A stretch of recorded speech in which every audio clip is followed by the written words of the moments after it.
ಸಚ್ಚಾಸ್ತ್ರೋದಿತಾ ವರ್ತ್ಮನಾ ಪದಮಿದಂ ಧ್ಯಾಯನ್ಮದಂಕಾಂಕಿತಾಃ ಮನ್ಮಂತ್ರಂ ಜಪ ಶಾಸ್ತ್ರ ಸಂಪದಮತೋ ದಾಸ್ಯಾಮಿ ಭಾಗ್ಯೈ ಸಹ ತತ್ತತ್ವಾನ್ಯಪಿ ಬೋಧಯಾಮಿ ತದನುಪ್ರಾಪ್ಯ ಮದಂಗ್ರಿರ್ಭವೇತ್ ಇತ್ಯಾಘೋಷಯತೀವ ಯಃ ಕರಚಯೈಃ तं ವಾಜಿವಕ್ತ್ರಂ ಭಜೇ. ಸಿಂಜನ್ನೂಪುರ ಶೋಭಿಪಾದಕಮಲಾಂ ಮಂದಸ್ಮಿತೋದ್ದನ್ಮುಖೀಂ ಕಂಜಾಕ್ಷಿಂ ಕುಚಭಾರಭೀರುವಿಲಸನ್ ಮದ್ಯಾಂ ಲಸತ್ಕಂಕಣಾಂ ಶಂಭುವಾದ್ಯೈಃ ಪರಿಸೇವಿತಾಂ ಸುವಚಸಾಂ ಜಾಂಬೂನದಾಲಂಕೃತಾಂ ಅಂಬಾಂ ತಾಂ ಪ್ರಣತೋಸ್ಮಿ ಕೃಷ್ಣರಮಣೀಂ ಲಂಬಾಲಕಾಂ ರುಕ್ಮಿಣೀಂ. ಯಸ್ಯ ತ್ರೀಣ್ಯುದಿತಾನಿ ವೇದವಚನೆ ರೂಪಾಣಿ ದಿವ್ಯಾನ್ಯಲಂ ಬಟ್ ತದ್ದರ್ಶನಮಿತ್ತಮೇವ ನಿಹಿತಂ ದೇವಸ್ಯ ಭರ್ಗೋ ಮಹತ್. ವಾಯೋ ರಾಮವಚೋ ನಯಂ ಪ್ರಥಮಕಂ ಪೃಕ್ಷೋ ದ್ವಿತೀಯಂ ವಪುಃ ಮಧ್ವೋ ಯತ್ತು ತೃತೀಯಮೇತದಮುನಾ ಗ್ರಂಥಃ ಕೃತಃ ಕೇಶವೇ ಭವತಿ ಯದನುಭಾವಾತ್ಯೇಡಮೂಕೋಪಿ ವಾಗ್ಮೀ ಜಡಮತಿರಪಿ ಜಂತುರ್ಜಾಯತೆ ಪ್ರಾಜ್ಞಮೌಲಿಃ ಸಕಲವಚನಚೇತೋ ದೇವತಾ ಭಾರತೀ ಸಾ ಮಮ ವಚಸಿ ನಿಧತ್ತಾಂ ಸನ್ನಿಧಿಂ ಮಾನಸೇ ಚ. ನಮೋऽस्तु ತಾತ್ವಿಕಾ ದೇವಾಃ ವಿಷ್ಣುಭಕ್ತಿಪರಾಯಣಾಃ ಧರ್ಮಮಾರ್ಗೇ ಪ್ರೇರಯಂತು ಭವಂತಃ ಸರ್ವ ಏವ ಹಿ. ಶ್ರೀಗುರುಭ್ಯೋ ನಮಃ. ಹರಿ ಓಂ. ನಮಸ್ತೆ ಅಸ್ತು ಭಗವನ್ ವಿಶ್ವೇಶ್ವರಾಯ ಮಹಾದೇವಾಯ ತ್ರ್ಯಂಬಕಾಯ ತ್ರಿಪುರಾಂತಕಾಯ ತ್ರಿಕಾಗ್ನಿಕಾಲಾಯ ಕಾಲಾಗ್ನಿರುದ್ರಾಯ ನೀಲಕಂಠಾಯ ಮೃತ್ಯುಂಜಯಾಯ ಸರ್ವೇಶ್ವರಾಯ ಸದಾಶಿವಾಯ ಶ್ರೀಶಂಕರಾಯ ಶ್ರೀಮನ್ಮಹಾದೇವಾಯ ನಮಃ. ಶ್ರೀಗುರುಭ್ಯೋ ನಮಃ. ಹರಿ ಓಂ. ನಮ್ಮ ಜೀವನದ ಧ್ಯೇಯವಾಕ್ಯಗಳು ಹರಿಯೇ ಸರ್ವೋತ್ತಮ, ವಾಯುವೇ ಜೀವೋತ್ತಮ, ಜೊತೆಗೆ ಹರನೇ ವೈಷ್ಣವೋತ್ತಮ ಅಂತನ್ನೋದು ಧ್ಯೇಯವಾಕ್ಯವಾಗಿರಬೇಕು. ಮಹಾರುದ್ರದೇವರಿಲ್ಲದೆ ಮನಸ್ಸನ್ನು ನಿಯಮನ ಮಾಡೋದಕ್ಕೆ ಯಾರಿಂದಲೂ ಸಾಧ್ಯ ಇಲ್ಲ. ಆದ್ದರಿಂದ ಮನೋನಿಯಾಮಕರು ಅಂದರೆ ಅದು ಮಹಾರುದ್ರದೇವರೇ. ಭಗವಂತ ಅವರಿಗೆ ಆಜ್ಞೆ ಮಾಡಿದ್ದಾನೆ, ಎಲ್ಲರ ಮನಸ್ಸನ್ನು ನಿಯಮನೆ ಮಾಡುವ ತಾಕತ್ತು ನಿನಗೆ ಬರಲಿ ಅಂತ. ಹಾಗಾಗಿ ದೇವರೇ ಕೊಟ್ಟಂತಹ ಒಂದು ದೊಡ್ಡ ಕೊಡುಗೆ ಅದು ಮನೋನಿಯಾಮಕತ್ವ. ಅಂತಹ ಮಹಾರುದ್ರದೇವರನ್ನು ಒಂದೆರಡು ಮಾತುಗಳಲ್ಲಿ ನಾವು ತಿಳಿಯಲೇಬೇಕಲ್ವೇ? ಯಥಾಮತಿಯಾಗಿ ಆದರೂ ಸ್ವಲ್ಪವಾದರೂ ಯಾಕೆ ಇದನ್ನು ಹೇಳಲಿಕ್ಕೆ ಹೊರಟಿದ್ದೇನೆ ಅಂತಂದರೆ, ಇವತ್ತು ಎಷ್ಟೋ ಜನರಲ್ಲಿ ತಪ್ಪು ಕಲ್ಪನೆಗಳಿದೆ. ಏನು? ಮಾಧ್ವರು ಅಂದರೆ ವೈಷ್ಣವರು ಅಂದರೆ ರುದ್ರದ್ವೇಷಿಗಳು, ರುದ್ರದೇವರನ್ನ ಕಂಡ್ರೆ ಆಗೋದಿಲ್ಲ ಅನ್ನುವಂಥ ತಪ್ಪು ಕಲ್ಪನೆಗಳಿದೆ. ಖಂಡಿತವಾಗಿಯೂ ವೈಷ್ಣವರು ಅಥವಾ ಮಾಧ್ವರು ಎಂದೆಂದೆಂದೆಂದಿಗೂ ರುದ್ರದೇವರ ದ್ವೇಷ ಮಾಡೋದಿಲ್ಲ. ನಿಜವಾಗಿಯೂ ರುದ್ರದೇವರನ್ನು ಅಷ್ಟು ಕೊಂಡಾಡ್ತಾರೆ. ದಾಸರಾಯರೇ ಹೇಳಿದ ಹಾಗೆ, ಚಂದ್ರಚೂಡ ಶಿವಶಂಕರ ಪಾರ್ವತಿ ರಮಣಾ ನಿನಗೆ ನಮೋ ನಮೋ. ಎಂದೆಂದಿಗೂ ರುದ್ರದೇವರ ದ್ವೇಷ ಮಾಡಲಿಲ್ಲ. ನಮ್ಮ ಜೀವನದಲ್ಲಿ ರುದ್ರದೇವರ ಸ್ತೋತ್ರವು ಅಷ್ಟೇ ಪ್ರಧಾನ. ಯಾಕೆ? ಭಗವಂತನಲ್ಲಿ ತೈಲಧಾರೆಯಂತ ಮನಸ್ಸು ಕೊಡು ಹರಿಯಲ್ಲಿ, ಭಗವಂತನಲ್ಲಿ ನಮಗೆ ಮನಸ್ಸು ಬರಬೇಕು ಅಂತಂದರೆ ಅದು ಮಹಾರುದ್ರದೇವರೇ ಕೊಡುವಂತಹದ್ದು. ಆದ್ದರಿಂದ ರುದ್ರದೇವರ ಬಗ್ಗೆ ತಪ್ಪು ಕಲ್ಪನೆ ಯಾವತ್ತಿಗೂ ಸಲ್ಲದು. ನೋಡಿ, ದೊಡ್ಡವರು ಹಾಗೆ ರುದ್ರದೇವರ ದ್ವೇಷ ಮಾಡೋದೇ ನಮ್ಮ ವೈಷ್ಣವ ಧರ್ಮ ಅಂತಾಗಿದ್ದರೆ ರಾಯರು ಯಾಕೆ, ನೀವು ನೋಡ್ಬೋದು, ರಾಯರೇ ಪ್ರತಿಷ್ಠೆ ಮಾಡಿದಂತಹ ಲಿಂಗ ಇವತ್ತಿಗೂ ಪ್ರತಿನಿತ್ಯ ಪೂಜೆ ಆಗ್ತಾ ಇದೆ ಮಂತ್ರಾಲಯದಲ್ಲಿ. ರಾಯರ ಎದುರಿಗಿರುವ ಪ್ರಾಣದೇವರ ಪಕ್ಕದಲ್ಲಿ ರುದ್ರದೇವರ ಲಿಂಗ ಇದೆ. ಅದೇನದು? ರಾಯರೇ ಪ್ರತಿಷ್ಠೆ ಮಾಡಿದಂತಹ ಮಹಾರುದ್ರದೇವರು. ಅದಕ್ಕೆ ನಾವು ನಿತ್ಯದಲ್ಲೂ ಪೂಜೆ ನಡೆಯುವಂಥದ್ದನ್ನು ನಾವು ಕಾಣ್ತೇವೆ. ಹಾಗಾದರೆ ರುದ್ರದೇವರ ದ್ವೇಷ ಮಾಡೋದೇ ಜೀವನದ ಗುರಿಯಾಗಿದ್ದರೆ ಯಾಕೆ ಅಂತಹದ್ದು ಬರ್ತದೆ? ವಾದಿರಾಜರು ಸಾಕ್ಷಾತ್ ಮಂಜುನಾಥನನ್ನು ಧರ್ಮಸ್ಥಳದಲ್ಲಿ ಯಾಕೆ ಪ್ರತಿಷ್ಠೆ ಮಾಡ್ತಾ ಇದ್ದರು? ಆದ್ದರಿಂದ ಯಾವತ್ತಿಗೂ ವೈಷ್ಣವರು ಅಂತಂದರೆ ರುದ್ರದೇವರ ದ್ವೇಷಿಗಳು ಅಂತ ತಪ್ಪು ಕಲ್ಪನೆ ಇದೆ. ಎಂದೆಂದಿಗೂ ಅದು ತಪ್ಪು. ರುದ್ರದೇವರನ್ನು ಎಷ್ಟು ಚೆನ್ನಾಗಿ ನಾವು ಆರಾಧನೆ ಮಾಡಬೇಕು ಅಂದರೆ ಜಗನ್ನಾಥದಾಸರು ಬಹಳ ಚೆನ್ನಾಗಿ ವರ್ಣನೆ ಮಾಡಿದ್ದಾರೆ. ಏನು ಅಂತ ನೋಡಿ, ಅಲ್ಲಿ ಹೇಳ್ತಾರೆ, ಏನಂತಾರೆ, ವಾಮದೇವ ವಿರಿಂಚಿತನಯ ಉಮಾ ಮನೋಹರ ಉಗ್ರ ದುರ್ಜಟಿ ಸಾಮಜಾಜಿನ ವಸನಭೂಷಣ ಸುಮನಸೋತ್ತಂಸ. ಒಂದೊಂದು ಶಬ್ದ ಸಾಧನೆಯನ್ನು ಹೇಗೆ ಮಾಡಬೇಕು ಅನ್ನೋದನ್ನು ಮಹಾರುದ್ರದೇವರನ್ನು ಆದರ್ಶವನ್ನಾಗಿಟ್ಟುಕೊಂಡು ತೋರಿಸ್ತಾ ಇದ್ದಾರೆ ಜಗನ್ನಾಥದಾಸರು.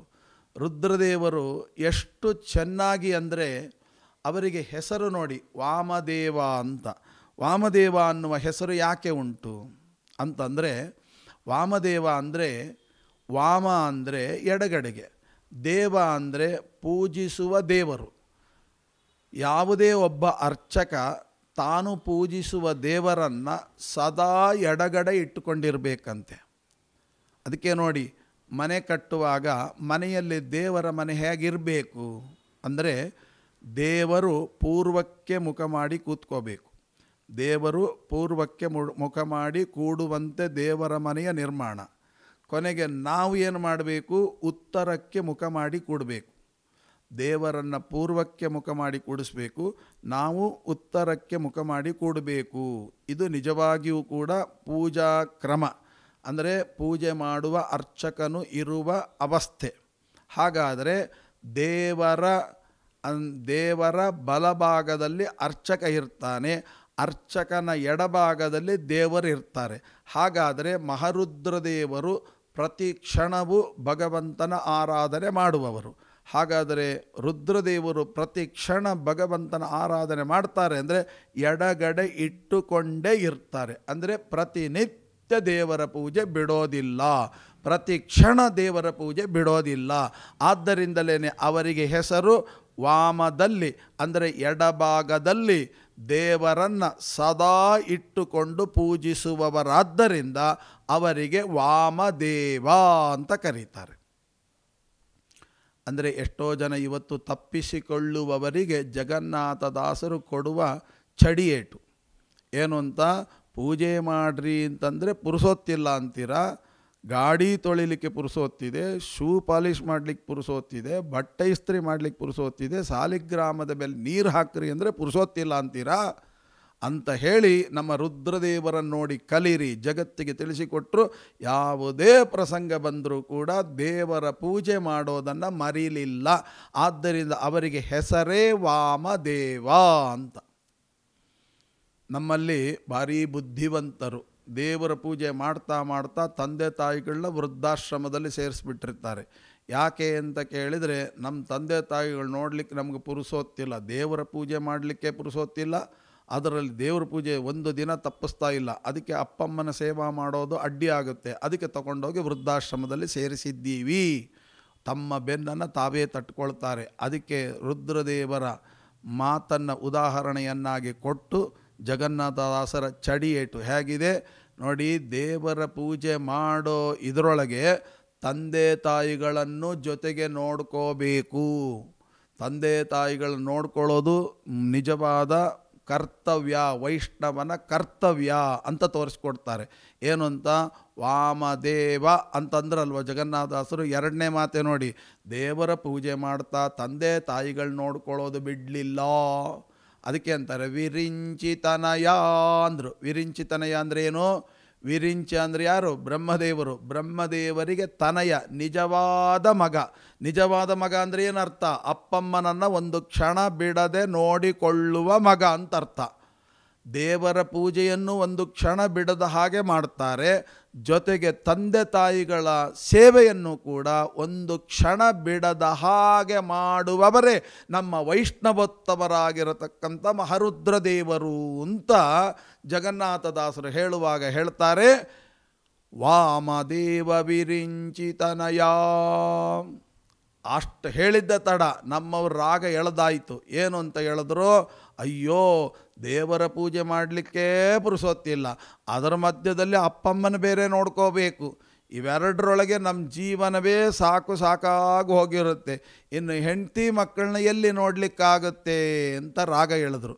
ಜಗನ್ನಾಥದಾಸರ ಮಾತು ಬೀಸಿದರು. ಏನಂತ, ಮಹರುದ್ರದೇವರು ನೋಡ್ರಿ ನಮಗೆಲ್ಲ ಪಾಠ, ಆದರ್ಶ ಪಾಠ ಅಂದರು. ಏನು? ಮೊದಲಿಗೆ ಪರಮಾತ್ಮನ ಪೂಜೆಯನ್ನು ಬಿಡಲಿಲ್ಲ, ಪರಮಾತ್ಮನ ಪೂಜೆಯನ್ನು ಮಾಡಿದರು. ವಿರಿಂಚಿತನಯ, ತಂದೆ ತಾಯಿಗಳನ್ನ ನೋಡಿಕೊಂಡ್ರು, ಎಷ್ಟು ಚೆನ್ನಾಗಿ ತಂದೆ ತಾಯಿಗಳು ನೋಡಿಕೊಂಡ್ರು. ಅಷ್ಟೇ ಅಲ್ಲ, ಜೊತೆಗೆ ಹೆಂಡ್ತಿನ ನೋಡ್ಕೊಳ್ಳೋದು ಬಿಟ್ರಾ? ಇಲ್ಲ, ಉಮಾ ಮನೋಹರ ಅಂದರು. ಶಬ್ದ ನೋಡಿ ಹೇಗಿದೆ, ಒಳಗಡೆ ಹೋದರೆ ನಿಜವಾಗಿ ಅರ್ಥ. ಉಮಾ ಮನೋಹರ, ಹೆಂಡ್ತಿಯನ್ನು ನೋಡಿಕೊಂಡ್ರು ಅಂತ ಹೇಳಲಿಲ್ಲ, ದೊಡ್ಡ ಶಬ್ದ ಆಡಿದ್ದಾರೆ ನೋಡಿ. ಹೆಂಡ್ತಿಯನ್ನು ನೋಡಿಕೊಂಡ್ರು ಅಂದರೆ ಏನರ್ಥ? ಅಲ್ಲಿಗೆ ಉಮೆಯ ಗಂಡ ಉಮಾಪತಿ ಅಂತ ಅನ್ಬೇಕಾಗಿತ್ತು, ಗಂಡ ನೋಡ್ಕೊಂಡ ಅಲ್ಲ. ಉಮಾ ಮನೋಹರ, ಇದು ತುಂಬ ಕಷ್ಟ. ಹೆಂಡ್ತಿ ಕೇಳಿದ್ದನ್ನೆಲ್ಲ ತಂದು ಹಾಕ್ಬೋದು ರೀ. ಹೆಂಡ್ತಿಗೆ ಏನು ಇಷ್ಟ ಅಂತ ತಂದು ಹಾಕ್ಬಿಟ್ರೆ ಜೀವನ ಆಗಲ್ಲ. ಮತ್ತೇನು, ಹೆಂಡ್ತಿಗೆ ಹೇಳ್ರಿ ಏನು ಅಂತ, ನಿನಗೆ ಅದು ತಂದು ಹಾಕಿದೆ, ಇದು ತಂದು ಹಾಕಿದೆ ಅಂತ. ಅವೆಲ್ಲ ತಂದು ಹಾಕ್ರಿ, ನನಗೇನು ಪ್ರಯೋಜನ? ನನ್ನ ಮನಸ್ಸಿನಲ್ಲಿ ಏನು ಅಂತ ನೀವು ತಿಳ್ಕೊಂಡ್ರ? ಅದಕ್ಕೆ ಹೇಳ್ತಾರಲ್ಲ, ನದಿ ಮೂಲ ಋಷಿ ಮೂಲ ಹುಡುಕೋದೇ ಕಷ್ಟ, ಹಾಗೆ ಹೆಂಗಸರ ಮನಸ್ಸಿನಲ್ಲಿ ಏನಿರ್ತದೆ ಅನ್ನೋದೇ ಕಷ್ಟ. ಅದನ್ನು ಕಂಡುಹಿಡಿಬೇಕು ಗಂಡನಾಗಿರ್ತಕ್ಕಂಥವನು. ಹೆಂಡತಿ ಮನಸ್ಸಿನೊಳಗೆ ಏನು ಅಡಗಿದೆ, ಅವಳು ಏನು ಆಸೆ ಪಡ್ತಾ ಇದ್ದಾಳೆ ಅನ್ನೋದನ್ನು ತಿಳಿದುಕೊಂಡು ಅವಳ ಆಸೆಯನ್ನು ಪೂರ್ತಿ ಮಾಡಬೇಕು ಗಂಡನಾಗಿರ್ತಕ್ಕಂಥವನು. ಇದು ಗಂಡನ ಕರ್ತವ್ಯ ಅಂತಾರೆ. ಕರ್ದಮ ಪ್ರಜಾಪತಿಗಳು ದೇವಹೂತಿಯನ್ನು ಮದುವೆ ಆದರು. ಮದುವೆ ಆದಮೇಲೆ ಎಷ್ಟೋ ದಿನ ಆದಮೇಲೆ ಕೇಳ್ತಾರೆ, ಅಮ್ಮ ನಿನಗೇನಾದರೂ ಆಸೆ ಉಂಟಾ? ನಿನ್ನ ಮನಸ್ಸಿನಲ್ಲಿ ತುಂಬ ಆಸೆ ಉಂಟು ಅನ್ನೋದು ನನಗೆ ಗೊತ್ತಾಯಿತು, ಅದಕ್ಕೋಸ್ಕರವಾಗಿ ನಿನ್ನ ಆಸೆಯನ್ನು ಪೂರ್ತಿ ಮಾಡಲಿಕ್ಕೆ ಬಂದಿದ್ದೇನೆ, ಏನು ಆಸೆ ಹೇಳು ಅಂತ. ಆಗ ಅವರು ಹೇಳ್ತಾರೆ, ಪ್ರತಿಯೊಂದು ಹೆಣ್ಣಿಗೂ ಒಂದು ಆಸೆ ಇರುತ್ತೆ, ಇವೇನು ಕೊಟ್ಟರು ಅನ್ನೋದಕ್ಕಿಂತ ನನ್ನನ್ನು ನೀವು ಎಲ್ಲ ಕಡೆ ತಿರುಗಾಡಿಸ್ಬೇಕು ಅಂತ ಆಸೆ ಅಂತ. ಆಯಿತು ಅಂತ ಒಂದು ವಿಮಾನವನ್ನು ತರ್ತಾರೆ, ವಿಮಾನದಲ್ಲಿ ಕೂಡು ಅಂತಾರೆ, ಕೂತು ಎಲ್ಲ ತಿರುಗಿಸ್ತಾರೆ. ಎಷ್ಟೊತ್ತಾಯಿತು ಸ್ವಾಮಿ ತಿರುಗಾಡ್ತಾ ಅಂತ ಕೇಳ್ತಾಳೆ. ಆಗ ಕರ್ದಮರು ಹೇಳ್ತಾರೆ, ಎಷ್ಟು ಹೊತ್ತಲ್ಲ, ಎಷ್ಟು ಗಂಟೆ ಅಲ್ಲ, ಎಷ್ಟು ದಿನ ಅಲ್ಲ, ಎಷ್ಟು ತಿಂಗಳಲ್ಲ, ಎಷ್ಟು ವರ್ಷ ಆಯಿತು ಕೇಳು ಅಂತ ಕೇಳಿದಾಗ, ಶತವರ್ಷಾನ್ವ್ಯತೀಯುಹು, 100 ವರ್ಷ ಆಗೋಯ್ತು ಅಂತಾರೆ. ಇಷ್ಟು ನಿಮಗೆ ಇಷ್ಟ ಇರಲಿ ಬಿಡಲಿ, ಹೆಂಡತಿ ಆಸೆ ಏನು ಅಂತನ್ನುವುದನ್ನು ತಿಳ್ಕೊಂಡು ಆಸೆಯನ್ನು ಪೂರ್ತಿ ಮಾಡಬೇಕು. ಇದು ಗಂಡನ ಕರ್ತವ್ಯ. ನೋಡಿ, ಹೆಂಡತಿಯ ಬೇಕು ಬೇಡಗಳನ್ನು ಪೂರ್ತಿ ಮಾಡಿದ ಆಸೆಯನ್ನು ಕೂಡ ಅವಳ ಮನಸ್ಸಿನಲ್ಲಿ ಏನಿದೆ ಅಂತ ತಿಳ್ಕೊಂಡು ಅದನ್ನು ಪೂರ್ತಿ ಮಾಡಿದರು ಅಂತಾರೆ. ಇದನ್ನು ಜಗನ್ನಾಥರು ಎಷ್ಟು ಶಬ್ದ ಉಮಾ ಮನೋಹರ ಅಂದರು. ಮನಸ್ಸಿನಲ್ಲಿ ತಿಳ್ಕೊಂಡು ಅದನ್ನು ಅಪಹರಿಸಿ ಅವಳಿಗೆ ಇಷ್ಟದಂತೆ ನಡ್ಕೊಂಡ್ರು ಮಹರುದ್ರದೇವರು. ದೇವರ ಪೂಜೆ ಬಿಡಲಿಲ್ಲ, ತಂದೆ ತಾಯಿಗಳು ನೋಡ್ಕೊಳ್ಳೋದು ಬಿಡಲಿಲ್ಲ, ಅದರ ಮಧ್ಯದಲ್ಲಿ ಹೆಂಡತಿಗೆ ಆ ಮನಸ್ಸಿನಲ್ಲಿ ಏನಿದೆ ಅಂತ ತಿಳ್ಕೊಂಡು ಅದನ್ನು ಪೂರ್ತಿ ಮಾಡೋದು ಬಿಡಲಿಲ್ಲ. ತಪ್ಪಿಸಿಕೊಳ್ಳುವವರಿಗೆ ಇದು ರುದ್ರದೇವರ ಜೀವನ ಒಂದು ಪಾಠ ಅಂತ ಜಗನ್ನಾಥದಾಸರು ಹೇಳುವಂತಹ ಮಾತು. ಅಲ್ಲಿಗೆ ಅವರು ವಾಮದೇವನೂ ಹೌದು, ಗೊತ್ತಾಯ್ತಲ್ಲ, ಹಾಗೆ ವಿರಿಂಚಿತನಯನೂ ಹೌದು, ಉಮಾ ಮನೋಹರನೂ ಹೌದು. ಇನ್ನೊಂದು ಅರ್ಥ, ಉಗ್ರ ಅಂದರು. ಹೆಂಡ್ತಿನ ನೋಡ್ಕೊಳ್ಳೋದ್ರ ಮಕ್ಕಳನ್ನ ಮರೆತು ಬಿಡ್ತೀವಿ, ಅದೂ ಬಿಡಲಿಲ್ಲ. ಇಂದ್ರಾದಿ ಸಕಲ ದೇವತೆಗಳಿಗೆ ಪಾಠವನ್ನು ಹೇಳಿದ್ರಂತೆ. ಒಂದು ದಿನ ಪಾಠ ತಪ್ಪಿಸ್ತಿರ್ಲಿಲ್ಲಂತೆ. ಪ್ರತಿನಿತ್ಯ ಇಂದ್ರಾದಿ ದೇವತೆಗಳಿಗೆ ಪಾಠ ಹೇಳ್ತಿದ್ರು. ಮಕ್ಕಳನ್ನು ಹೇಗೆ ಬೆಳೆಸಬೇಕು ಅನ್ನೋದನ್ನು ರುದ್ರದೇವರು ತೋರಿಸಿದರು. ವಿರಿಂಚಿತನಯ ಅಲ್ಲ, ವಾಮದೇವ ವಿರಿಂಚಿತನಯ ಉಮಾ ಮನೋಹರ ಉಗ್ರ ಅಂದರೆ ಮಕ್ಕಳಿಗೆ ಪಾಠ ಹೇಳಿದರು. ಕೊನೆಗೆ ಇಷ್ಟೆಲ್ಲ ಮಾಡಿದ್ರಲ್ಲ, ಇಷ್ಟೆಲ್ಲ ಮಾಡಿ ಅಪ್ಪ ಸಾಕಾಯಿತು ಅಂತ ಮಲ್ಕೊಂಡ್ರೇನೂ ಇಲ್ಲ. ಮತ್ತೇನು ಮಾಡಿದರು? ದುರ್ಜಟಿ ಅಂದರು. ದುರ್ಜಟಿ ಅಂದರೆ ಏನು ಗೊತ್ತಾ? ಆಕಾಶಗಂಗಾ ಅಂತ. ಆಕಾಶಗಂಗೆ ದುರ್ ಅಂತಾರೆ. ದುರ್ ಅಂದರೆ ಆಕಾಶಗಂಗಾ. ಆಕಾಶಗಂಗೆಗೆ ಮತ್ತೊಂದು ಹೆಸರು ಏನು ಗೊತ್ತಾ? ವಿಷ್ಣುಪದಿ ಅಂತ ಅರ್ಥ. ಹಾಗಾದ್ರೆ ದುರ್ ಅಂದರೆ ಏನಾಯಿತು? ವಿಷ್ಣುಪದಿ, ಪರಮಾತ್ಮನ ಪಾದಕ್ಕೆ ವಿಷ್ಣುಪದಿ, ವಿಷ್ಣುಪದಿಯೇ ದುರ್. ಹಾಗಾದರೆ ಆ ದುರ್ನಲ್ಲಿ ತನ್ನ ಜಟೆಯನ್ನು ಇಡೋದು, ಅಂದರೆ ತಲೆಯನ್ನು ಆ ಪಾದದಲ್ಲಿ ಮುಟ್ಟಿಸೋದು. ಏನಂತ ಪಾದದಲ್ಲಿ ಮುಟ್ಟಿಸೋದು? ಸ್ವಾಮಿ, ಇಲ್ಲಿ ತನಕ ನಾನೇನು ದೇವರ ಪೂಜೆ ಮಾಡಿದ್ನಲ್ಲ, ಅದರ ಜೊತೆಗೇನೆ ನಮ್ಮ ಅಪ್ಪಮ್ಮನ ನೋಡ್ಕೊಂಡಲ್ಲ, ಅದರ ಜೊತೆಗೆ ಹೆಂಡತಿಯ ಮನಸ್ಸನ್ನು ತಿಳ್ಕೊಂಡು ಅದರಂತೆ ನಡ್ಕೊಂಡಲ್ಲ, ಅವಳ ಆಸೆ ಆಕಾಂಕ್ಷೆಗಳನ್ನ ಪೂರ್ತಿ ಮಾಡಿದ್ನಲ್ಲ, ಜೊತೆಗೆ ಮಕ್ಕಳಿಗೂ ಪಾಠ ಹೇಳೋದನ್ನು ಬಿಡಲಿಲ್ಲಲ್ಲ, ಶಿಷ್ಯರಿಗೂ ನಾನು ಪಾಠ ಹೇಳಿದ್ನಲ್ಲ, ಇದೆಲ್ಲವನ್ನು ಕೂಡ ಅಕ್ಷಯಂ ಕರ್ಮ ಯಸ್ಮಿನ್ ಪರೇ ಸ್ವರ್ಪಿತಂ ಪ್ರಕ್ಷಯಂ ಯಾಂತಿ ದುಃಖಾನಿ ಯನ್ನಾಮತಃ ಅಕ್ಷರೋ ಯೋಜರ ಸರ್ವದೈವಾಮೃತಃ ಕುಕ್ಷಿಗಂ ಯಸ್ಯ ವಿಶ್ವಂ ಸದಾಜಾದಿಕಂ ಪ್ರೀಣಯಾಮೋ ವಾಸುದೇವಂ ದೇವತಾಮಂಡಲಾಖಂಡಮಂಡಲಂ ಅಂತ ಹೇಳಿ ದುರ್ಜಟಿ ಪರಮಾತ್ಮನ ಪಾದದಲ್ಲಿ ಇವೆಲ್ಲ ಫಲಕರ್ಮಗಳನ್ನು ಕೂಡ ಅರ್ಪಿಸಿ ಪ್ರೀಣಯಾಮೋ ವಾಸುದೇವಂ ಅಂತ ಹೇಳಿದರು. ಅಂದರೆ ಹೇ ವಾಸುದೇವ, ಇದರಿಂದ ನೀನು ಪ್ರೀತನಾಗು. ಯಾಕೆ? ಇದೆಲ್ಲವೂ ಕೂಡ ನಿನ್ನ ಪೂಜೆ ಅಂತ ತಿಳ್ಕೊಂಡು ಮಾಡಿದೆ. ಇದು ನಿಜವಾದ ಸಾಧನೆ ಅಂತ ರುದ್ರದೇವರು ನಮಗೆ ಸಾಧನೆಯನ್ನು ಹೇಗೆ ಮಾಡಬೇಕು ಅಂತ ತಿಳಿಸಿಕೊಟ್ಟಿದ್ದಾರೆ. ಅಂದರೆ ಮಹಾರುದ್ರದೇವರನ್ನು ನಾವು ತಪ್ಪಾಗಿ ತಿಳಿಯೋದಲ್ಲ, ಅವರ ದೈನಂದಿನ ಚಟುವಟಿಕೆಗಳನ್ನು ತಿಳಿರಿ. ಆದ್ದರಿಂದ ಅಂತಹ ದೈನಂದಿನ ಚಟುವಟಿಕೆಗಳನ್ನು ನೋಡಿದಾಗ ಜೀವನ ಎಂಬುದು ಏನು, ಹೇಗೆ ಜೀವನ ಮಾಡಬೇಕು ಅನ್ನುವಂಥದ್ದು ನಮಗೆ ಗೊತ್ತಾಗ್ತದೆ. ಇದಿಷ್ಟು ರುದ್ರದೇವರನ್ನು ನೋಡಿ ಎಷ್ಟರ ಮಟ್ಟಿಗೆ ಅಂತ ಕೇಳಿದರೆ ಅಷ್ಟು ಮಾಡಿ ವೈರಾಗ್ಯ ಬಿಡಲಿಲ್ಲ ನೋಡಿ. ಅಲ್ಲಿ ಹೇಳ್ತಾರೆ, ಉಗ್ರ ದುರ್ಜಟಿ ಸಾಮಜಾಜಿನ ವಸನಭೂಷಣ ಸುಮನಸೋತ್ತಂಸ. ಸಾಮಜಾಜಿನ ವಸನಭೂಷಣ ಅಂತೆ ಅಂದರೆ ಏನು ಗೊತ್ತಾ? ಆನೆಯ ಚರ್ಮವನ್ನು, ಸಾಮಜ ಅಂದರೆ ಆನೆ ಮೆಲ್ಲಗೆ ನಡೆಯೋದು, ಅಜಿನ ಅಂದರೆ ಅದರ ಚರ್ಮ, ಸಾಮಜಾಜಿನ ವಸನ ಅದೇ ಬಟ್ಟೆ, ಅದೇ ಭೂಷಣ. ಆನೆಯ ಚರ್ಮವನ್ನೇ ಬಟ್ಟೆಯನ್ನಾಗಿ ಉಟ್ಟುಕೊಂಡು ಅದನ್ನೇ ಭೂಷಣವನ್ನಾಗಿ ಭಗವಂತನಿಗೆ ಅರ್ಪಣೆ ಮಾಡಿದ ಮಹಾನುಭಾವರು ಅಂದರೆ ವೈರಾಗ್ಯ ಶಿಖಾಮಣಿಗಳು. ಯಾಕೆ ಅಂತ ನೋಡಿ, ಮದುವೆಗೆ ದಿಬ್ಬಣ ಬಂತು. ದಿಬ್ಬಣ ಬಂದ ಕೂಡಲೇ ಇವರು ಜಿಂಕೆ ಚರ್ಮವನ್ನು ಹುಟ್ಟಿದ್ರು. ಆಗ ದೇವತೆಗಳು ಋಷಿಗಳು ಬಂದು ಸ್ವಾಮಿ ಸ್ವಾಮಿ ಅಂತ ಪ್ರಾರ್ಥನೆ ಮಾಡಿಕೊಂಡ್ರು, ಗೋಳ ಹೊಯ್ಕೊಂಡ್ರು ರುದ್ರದೇವರನ್ನ. ಏನು ಅಂತ? ಸ್ವಾಮಿ, ಈಗ ನೀವು ವರ ಅಂದರೆ ಮದುವೆ ಮಾಡ್ಕೊಳ್ಳಿಕ್ಕೆ ಬಂದಿದ್ದೀರಿ, ಪಾರ್ವತಿಯನ್ನು ಮದುವೆ ಮಾಡ್ಕೊಳ್ಳಿಕ್ಕೆ ಬಂದಿದ್ದೀರಿ. ಆದ್ದರಿಂದ ನೀವು ವರ ಇದ್ದ ಹಾಗೆ ಇರಬೇಕು. ಅಲ್ಲ, ವರ ಆಗಿದ್ದಾನಲ್ಲ, ಅದು ಪ್ರಯೋಜನ ಇಲ್ಲ. ದಿನ ಹೇಗಿರ್ತೀರೋ ಹಾಗಿರಬಾರ್ದು, ಡಿಫ್ರೆಂಟಾಗಿರಬೇಕು ಅಂತಂದ್ರಂತೆ. ಅಷ್ಟೇ ತಾನೇ. ಏನು ಈಗೇನು ಹಾಕ್ಕೊಂಡು ಬಟ್ಟೆ ಚೆನ್ನಾಗಿಲ್ವಾ? ಇಲ್ಲ, ಬೇರೆ ಬಟ್ಟೆ ಹಾಕ್ಕೊಂಬನ್ನಿ, ಅದೇ ವರಪೂಜೆ ಅಂತ ಕರೀತಾರೆ. ಹೌದಾ, ಆಯಿತು, ಹಾಗೆ ಮಾಡ್ತೇನೆ ಅಂತ ಹೇಳಿದರು. ರೂಮ್ನೊಳಗೆ ಹೋದರು. ಹೋದ ಕೂಡಲೇ ಆನೆ ಚರ್ಮ ಇತ್ತು, ಉಟ್ಕೊಂಡು ಬಂದರು ಮದುವೆಗೆ. ಅದು ಪಾರ್ವತಿಯನ್ನು ವಿವಾಹವಾಗಲಿಕ್ಕಾಗಿ ಹೊಸ ಬಟ್ಟೆಯನ್ನು ಹಾಕ್ಕೊಂಬಂದು ಅಂದರೆ ಆನೆ ಚರ್ಮ ಹಾಕ್ಕೊಂಬಂದರು. ಆನೆ ಚರ್ಮ ಹಾಕೊಂಡು ಸ್ವಾಮಿ ಅಂದರು.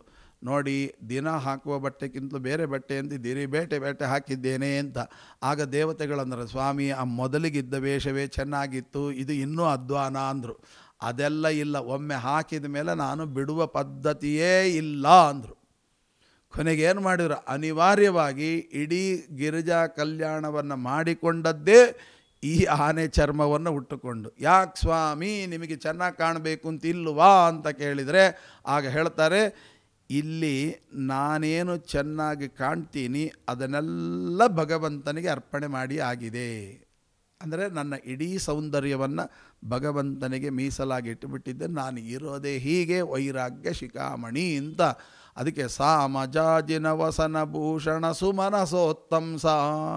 ಎಲ್ಲ ದೇವತೆಗಳ ಮನಸ್ಸನ್ನು ಚೆನ್ನಾಗಿ ಅರಿತು ಅವರಿಗೆ ಅನುಗ್ರಹೋನ್ಮುಖರಾಗಿದ್ದರು ಅಂತ ರುದ್ರದೇವರ ಚಿಂತನೆ ವರ್ಣನೆ ಮಾಡುವಂಥ ರೀತಿಯಲ್ಲಿ ನೋಡಿದರೆ, ಹಾಗೆ ರುದ್ರದೇವರು ಒಬ್ಬ ಮನುಷ್ಯ ತಾನು ಹೇಗೆ ಬದುಕಬೇಕು, ಜೀವನದಲ್ಲಿ ಬದುಕುವ ಕಲೆ ಹೇಗೆ ರುದ್ರದೇವರು ನೋಡಿ ಕಲಿಬೇಕು. ಮನೋನಿಯಾಮಕರು ತಂದೆ ತಾಯಿಗಳನ್ನು ನೋಡ್ಕೊಳ್ತಾ ಅದಕ್ಕೆ ನೆವ ಹೇಳದೆ, ಮಕ್ಕಳನ್ನು ನೋಡ್ಕೊಳ್ತಾ ಅದಕ್ಕೂ ನೆವ ಹೇಳದೆ, ಹೆಂಡತಿಯನ್ನು ನೋಡ್ಕೊಳ್ತಾ ಅದಕ್ಕೂ ನೆವ ಹೇಳದೆ, ಪ್ರತಿನಿತ್ಯ ದೇವರ ಪೂಜೆಯನ್ನು ಮಾಡುತ್ತಾ, ಅದಕ್ಕೂ ಇವತ್ತು ನೀರು ಬರಲ್ರಿ ಅದಕ್ಕೆ ಪೂಜೆ ಇಲ್ಲ, ಇವತ್ತು ಆಫೀಸಿಗೆ ಗೊತ್ತಾಯ್ತ್ರಿ ಪೂಜೆ ಇಲ್ಲ, ಅಲ್ಲ, ಯಾವುದು ಹೇಳಲಿಲ್ಲ, ಯಾವ ಕೆಲಸವನ್ನು ಬಿಡಲಿಲ್ಲ, ಪ್ರತಿಯೊಂದು ಕೆಲಸವನ್ನು ಮಾಡುತ್ತಾ ದೇವರ ಆರಾಧನೆಯನ್ನು ಮಾಡಿರ್ತಕ್ಕಂಥ ಮಹಾನುಭಾವರು ಮಹಾರುದ್ರದೇವರು.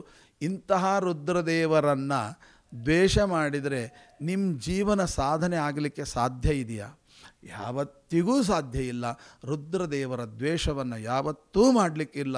ರುದ್ರದೇವರು ನಮ್ಮ ಮನೋನಿಯಾಮಕರೆಂಬತಕ್ಕಂಥ ಎಚ್ಚರಿಕೆ ನಮಗೆ ಸದಾ ಇರಬೇಕು.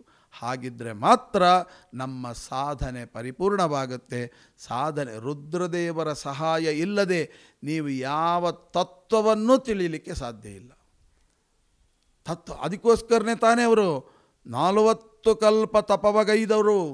ಕೃತ್ತಿವಾಸನೆ ಹಿಂದೆ ನೀ 40 ಕಲ್ಪ ಸಮೀರನಲ್ಲಿ ಶಿಷ್ಯತ್ವ ವಹಿಸಿ ಅಖಿಲ ಆಗಮಾರ್ಥಗಳನ್ನು ಓದಿ ಜಲದಿಯಳು 10 ಕಲ್ಪ ತಪವಗೈದಿ.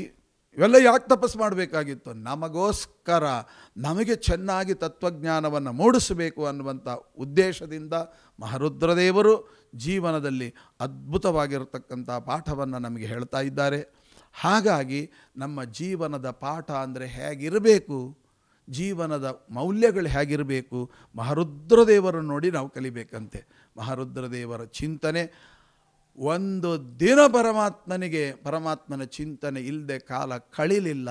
ಅವರನ್ನು ನೋಡಿ ನಾವು ಕಲ್ತರೆ, ಅವರ ಜೀವನವನ್ನು ನಾವು ಆದರ್ಶವನ್ನಾಗಿಟ್ಟುಕೊಂಡ್ರೆ ಮಾತ್ರ ಭಗವಂತ ಪ್ರೀತನಾಗ್ತಾನೆ. ಯಾಕೆಂದರೆ ಭಾಗವತ ಹೇಳುತ್ತೆ, ವೈಷ್ಣವಾನಾಂ ಯಥಾ ಶಂಭು ಅಂತ. ಇಡೀ ವೈಷ್ಣವರಲ್ಲಿ ಅಗ್ರಗಣ್ಯರು ಶಂಭು ಅಂತೆ, ಮಹಾರುದ್ರದೇವರಂತೆ. ಅಂದರೆ ವಾಯುದೇವರನ್ನ ಬಿಟ್ಟು ಅಂತ ಅರ್ಥ. ವಾಯುದೇವರನ್ನ ಬಿಟ್ಟು ಸರಸ್ವತಿ ಭಾರತೀಯರನ್ನ ಬಿಟ್ಟರೆ ವೈಷ್ಣವೋತ್ತಮರಲ್ಲಿ, ಅಂದರೆ ವಿಷ್ಣು ಭಕ್ತಿ ಮಾಡೋದರಲ್ಲಿ ರುದ್ರದೇವರಿಗೆ ಸಮಾನರಾಗಿರತಕ್ಕಂಥವರು ಯಾರಿಲ್ಲ. ಅದಕ್ಕೆ ಹೇಳ್ತಾರೆ, ನಿಮ್ನಗಾನಾಂ ಯಥಾ ಗಂಗಾ. ನದಿಯಲ್ಲಿ ಹೇಗೆ ಗಂಗೆ ಶ್ರೇಷ್ಠವೋ, ದೇವತಾನಾಂ ಯಥೋ ಅಚ್ಯುತಃ. ಎಲ್ಲ ದೇವತೆಗಳಿಗಿಂತಲೂ ಅಚ್ಯುತ ಶ್ರೇಷ್ಠ ಹೇಗೋ ಹಾಗೆ. ಮತ್ತು ಭಾಗವತಾನಾಂ ಯಥಾ ಪುರಾಣಾನಾಂ ಭಾಗವತಂ ಯಥಾ. ಪುರಾಣದಲ್ಲಿ ಭಾಗವತ ಹೇಗೆ ಶ್ರೇಷ್ಠವೋ, ವೈಷ್ಣವಾನಾಂ ಯಥಾ ಶಂಭು. ವೈಷ್ಣವರಲ್ಲಿ ಮಹಾರುದ್ರದೇವರೇ ಅತ್ಯುತ್ತಮರು. ಅವರಿಗಿಂತ ಸಮಾನರಾಗಿರತಕ್ಕಂಥವರು ಮತ್ತೊಬ್ಬರಿಲ್ಲ. ಆದ್ದರಿಂದ ಮಹಾರುದ್ರದೇವರನ್ನು ದ್ವೇಷ ಮಾಡಿ ಎಂದೆಂದಿಗೂ ಜೀವನ ಮಾಡಲಿಕ್ಕೆ ಸಾಧ್ಯ ಇಲ್ಲ. ಅಷ್ಟು ಅದ್ಭುತವಾಗಿರತಕ್ಕಂಥ ಚಿಂತನೆಯನ್ನು ನಾವು ಮಾಡಬೇಕಾಗಿದೆ. ಮಹಾರುದ್ರದೇವರಲ್ಲಿ ಪ್ರತಿನಿತ್ಯ ಬೇಡಬೇಕಂತೆ. ಬರೀ ಮನಸ್ಸು ನಿಯಾಮಕರು ಮಾತ್ರ ಅಲ್ಲ, ಇವತ್ತು ಗಂಡ ಹೆಂಡತಿ ಮಕ್ಕಳಲ್ಲಿ ಐಕ್ಯಮತ್ಯ ಇಲ್ಲ, ಹೊಂದಾಣಿಕೆ ಇಲ್ಲ. ಆಗ ನೀವು ಮನೆಯಲ್ಲಿ ಮಹಾರುದ್ರದೇವರ ನಮಕ ಚಮಕವನ್ನು ಪಾರಾಯಣ ಮಾಡಿ ನೋಡಿ, ಐಕ್ಯಮತ್ಯ ಹೇಗೆ ಬರುತ್ತೆ ನೋಡಿ. ಈಗ ಮದುವೆ ಆಗ್ತಾ ಇಲ್ಲ, ರುದ್ರದೇವರಿಗೆ ಅಭಿಷೇಕ ಮಾಡಿ ಮದುವೆ ಆಗಿ ಹೋಗುತ್ತೆ. ಇಷ್ಟು ಮಹಾರುದ್ರದೇವರ ಅನುಗ್ರಹ. ಇವತ್ತು ಒಂದು ಒಳ್ಳೆಯ ಕಾರ್ಯ ನಡಿಬೇಕು ಅಂದರೆ ಅದು ಮಹಾರುದ್ರದೇವರಿಂದ. ಹಾಗಾಗಿ ಅಂತಹ ಮಹಾರುದ್ರದೇವರ ದ್ವೇಷವನ್ನು ಮಾಡಿ ಜೀವನದಲ್ಲಿ ಏನನ್ನೂ ಸಾಧನೆ ಮಾಡಲಿಕ್ಕೆ ಸಾಧ್ಯ ಇಲ್ಲ. ಎಷ್ಟೋ ಜನ ತಪ್ಪು ತಿಳಿದಿದ್ದಾರೆ. ವೈಷ್ಣವರು ಅಂದರೆ ರುದ್ರ ದ್ವೇಷಿಗಳು ಅಂತ. ಸರ್ವತಾ ಅಲ್ಲ, ಯಾವತ್ತಿಗೂ ಆ ಭಾವನೆ ಬರಬಾರದು. ರುದ್ರದೇವರನ್ನು ಹೆಚ್ಚು ಹೆಚ್ಚು ಆರಾಧನೆ ಮಾಡಬೇಕು. ಇವತ್ತು ನಿಮಗೊಂದು ತಮಾಷೆ ಹೇಳೋದಾದರೆ, ಇವತ್ತು ನೋಡಿ, ಓಂ ನಮೋ ನಾರಾಯಣಾಯ ಅಂತಿದೆ. ನಾರಾಯಣ ಮಂತ್ರ ಪರಿಪೂರ್ಣವಾಗಬೇಕಾದರೆ ಇವತ್ತು ಶಿವಾಯ ಶಿವ ಮಂತ್ರ ಉಂಟು, ಹೌದಾ? ಶಿವಾಯ ನಾರಾಯಣಾಯ ಅಂತಿದೆ. ಅಲ್ಲಿ ನಮಃ ಶಿವಾಯ ಅಂತುಂಟು, ಶಿವ ಪಂಚಾಕ್ಷರಿ ಮಂತ್ರ. ಅಲ್ಲಿ ನಮ ಶಿವಾಯ ಅಂತ ಉಂಟು ಅಲ್ವಾ? ನಮ ಅನ್ನುವಲ್ಲಿ ನಾ ತೆಗಿರಿ, ನಾರಾಯಣಾಯ ಅಂತ, ನಾರಾಯಣಾಯ ಅಂತ ಮಂತ್ರದಲ್ಲಿ ಶಿವ ಪಂಚಾಕ್ಷರದ ನಮಃ ಶಿವಾಯ ನಾ ತೆಗೆದುಬಿಡಿ, ನಾರಾಯಣದಲ್ಲಿ ನಾ ಇದೆ. ನಾರಾಯಣಾಯ ಅಂತಂದರೆ ಓಂ ನಮೋ ನಾ ಇಲ್ಲ ಅಯನಾಯ ಅಂತಾಯಿತು. ನಾರಾಯಣಾಯ ಅಂತ ಆಗಲ್ಲ, ರಾಯಣಾಯ ಅಂತ ಆಗುತ್ತೆ. ಅದೇ ಮಾ ತೆಗೀರಿ, ನಾರಾಯಣಾಯ ನಮೋ ಮಾ ತೆಗೆದುಬಿಡಿ, ನಾಯನಾಯ ಅಂತ ಆಗುತ್ತೆ. ಅಂದರೆ ಏನರ್ಥ? ಒಳ್ಳೆದಕ್ಕಲ್ಲ ಅಂತ ಅರ್ಥ ಆಗೋಗುತ್ತೆ. ಇಡೀ ನಾರಾಯಣ ಮಂತ್ರ ನಿಂತದ್ದೇ ನಮಃ ಶಿವಾಯ ಪಂಚಾಕ್ಷರಿ ಮಂತ್ರದಿಂದ. ಆದ್ದರಿಂದ ಎಲ್ಲಿ ತನಕ ಹೇಳ್ತಾರೆ ಅಂದರೆ, ಸಂಧ್ಯಾ ವಂದನೆಯಲ್ಲಿ ಗಾಯತ್ರಿ ಜಪ ಮಾಡಿ ನಾರಾಯಣ ಮಂತ್ರ ಜಪ ಮಾಡಿದ ಮೇಲೆ ಶಿವ ಪಂಚಾಕ್ಷರಿಯನ್ನು ಜಪ ಮಾಡಲೇಬೇಕು ಅಂತ ತಂತ್ರಸಾರ ಸಂಗ್ರಹದಲ್ಲಿ ಶ್ರೀಮದ್ ಆಚಾರ್ಯರು ಹೇಳುವಾಗ, ಧ್ಯೇಯೋ ಪಂಚಮುಖೋ ರುದ್ರಃ, ರುದ್ರದೇವರ ಧ್ಯಾನವನ್ನು ಮಾಡಬೇಕು, ಶಿವ ಪಂಚಾಕ್ಷರಿ ಮಂತ್ರವನ್ನು ಜಪ ಮಾಡಬೇಕು ಎಂಬುದಾಗಿ ಅಲ್ಲಿ ಹೇಳಿದ್ದಾರೆ. ಆದ್ದರಿಂದ ಪ್ರತಿಯೊಬ್ಬರೂ ಕೂಡ ಒಳ್ಳೆಯ ಮನಸ್ಸಿಗೆ, ಒಳ್ಳೆಯ ಭಗವಂತನ ಅನುಗ್ರಹಕ್ಕೆ ಅವಶ್ಯವಾಗಿ ಪ್ರತಿಯೊಬ್ಬರೂ ಕೂಡ ಶಿವ ಪಂಚಾಕ್ಷರಿ ಮಂತ್ರವನ್ನು ಜಪ ಮಾಡಿ ಮಹಾರುದ್ರದೇವರ ಅನುಗ್ರಹಕ್ಕೆ ಪಾತ್ರರಾಗಿ ಆ ಮಹಾರುದ್ರದೇವರ ಪೂರ್ಣ ಅನುಗ್ರಹಕ್ಕೆ ಪಾತ್ರರಾಗಬೇಕು ಎಂಬುದೇ ಈ ಒಂದು ಸಂಚಿನ ಮೂಲ ಉದ್ದೇಶ. ಪ್ರತಿಯೊಬ್ಬರೂ ಸಂಧ್ಯಾ ವಂದನೆಯಲ್ಲಿ ನಾರಾಯಣ ಮಂತ್ರದ ಜೊತೆಗೆ ಶಿವ ಪಂಚಾಕ್ಷರಿಯನ್ನು ಮಂತ್ರ ಜಪ ಮಾಡೋದನ್ನು ಹವ್ಯಾಸದಲ್ಲಿ ಬೆಳೆಸ್ಕೊಳ್ಳಿ. ಆಗ ಮನೋನಿಯಾಮಕರಾಗಿರತಕ್ಕಂತಹ ರುದ್ರದೇವರ ಪೂರ್ಣ ಅನುಗ್ರಹ ಆಗೋದರಲ್ಲಿ ಸಂದೇಹವೇ ಇಲ್ಲ ಅಂತ ಈ ರೀತಿಯಾಗಿ ಶಿವನ ಒಂದು ಚಿಂತನೆಯನ್ನು ಅವಶ್ಯವಾಗಿ ಪ್ರತಿಯೊಬ್ಬ ವೈಷ್ಣವರು ಮಾಡಬೇಕು ಎಂಬತಕ್ಕಂಥ ಚಿಂತನೆಯನ್ನು ಮಾಡ್ತಾ, ಶ್ರೀಕೃಷ್ಣಾರ್ಪಣಮಸ್ತು. ಅಕ್ಷಯಂ ಕರ್ಮ ಯಸ್ಮಿನ್ ಪರೇ ಸ್ವರ್ಪಿತಂ ಪ್ರಕ್ಷಯಂ ಯಾಂತಿ ದುಃಖಾನಿ ಯನ್ನಾಮತಃ ಅಕ್ಷರೋ ಯೋಜರ ಸರ್ವದೈವಾಮೃತಃ ಕುಕ್ಷಿಗಂ ಯಸ್ಯ ವಿಶ್ವಂ ಸದಾ ಜಾದಿಕಂ ಪ್ರೇಣಯಾಮೋ ವಾಸುದೇವಂ ದೇವತಾಮಂಡಲ ಅಖಂಡಮಂಡಲಂ. ಶ್ರೀಕೃಷ್ಣಾರ್ಪಣಮಸ್ತು.